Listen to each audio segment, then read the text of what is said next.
My name is Fred Douglas Blankenship III. What do you do for a living? I work for Cox WSB TV, Channel 2 Action News, 4:30 to 7. Woo! Doesn't that sound good? Father's Day means to me, in one simple word, belief. Belief because my dad always believed in me, even in times where I wasn't necessarily sure that I believed in myself. Fred Douglas Blankenship Jr. And anybody who knew him called him Junior. Junior believed in his son, and that still means the world to me. My relationship with my dad was one of those I think typical father-son relationships, I say, from the 70s originally. That's how I thought about it, where your dad came in, he said something, and you know what? You did it. All these conversations I have now with my son, my two sons and my daughter now, I'm not sure they quite existed back in 1975 or 1979 and 80 in Fred Douglas Blankenship Jr.'s house. I'm not sure they did. My most cherished memory was of my dad. I remember I'll take you back to Little League. And to have your dad show up at your Little League game was a really big deal. I mean, a big deal, right? So I'm up, and I hit a double, right? So hit my run over to second base, and I'm on second base, and I look up, and first thing I see, my dad in this brown leather jacket. He's standing up, and I'm on second base looking at my dad, and then all of a sudden they announce who won like the Little League lottery for that day.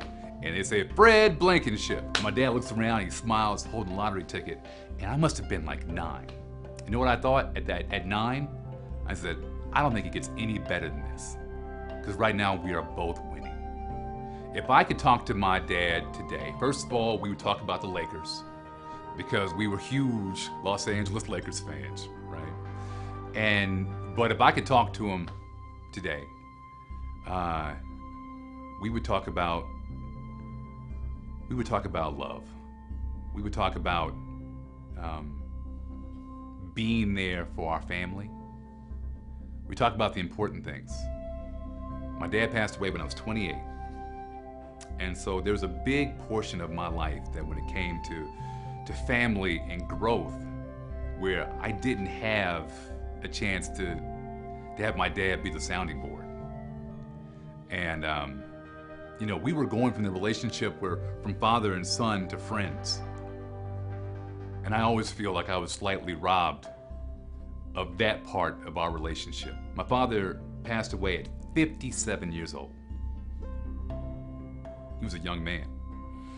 And the last 14 years were painful for him. Talking about double amputee, health issues, painful stuff. And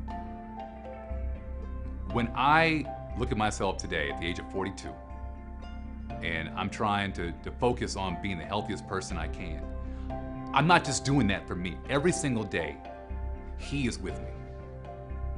When I make the right decision what I eat, my dad's making the right decision. I carry him with me. When I'm at the gym and I can't go one more step, Fred Jr. pushes me to make that next step. It's true. I think about that every single day. He's always with me. For him to, for me to be able to do what I do, and I communicate with people every single morning on Channel 2 Action News, right? It's a conversation. But half the time, I'm having a conversation with my dad. I'm telling him exactly what happened. And when you see a facial expression, I can imagine him reacting to something I'm saying. And I think that's one of the biggest gifts that I can give to myself. Dad and I have a daily conversation. I always take stock about this wonderful city and place I work in because it almost didn't happen. I was supposed to go work in New York City from San Diego. I was going to New York and didn't really necessarily want to go to New York, but I was younger, and if New York calls, you go, right? And then I'm about to sign the paperwork, and they call me up and they say, there's one small thing. We need you to change your name. And they said, we just can't have Blankenship. It's just not gonna work for us. And I thought about it. And, you know, I like my name. I want to keep my name, but they're telling me it won't work. You can change it to something else. It'll be fine. You're in New York, it's a big city. You'll be okay. And I'm sitting there and thinking about it. I'm thinking about it and I'm thinking about it. And I want to say yes, because it's the job of a lifetime, right?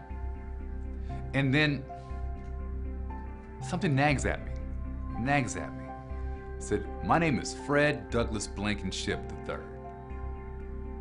My father was Fred Douglas Blankenship Jr. My grandfather was Fred Douglas Blankenship Sr. And somebody's telling me that I can't have my name. I don't think anybody has the right to tell me I can't have my name. So, I've come to Atlanta, where I've kept my name and worked for the #1 TV station in the top 10 markets in this country. You see how it goes from that to that? I can't. It's beautiful. It is beautiful, and I believe my dad gave me the strength to make that happen.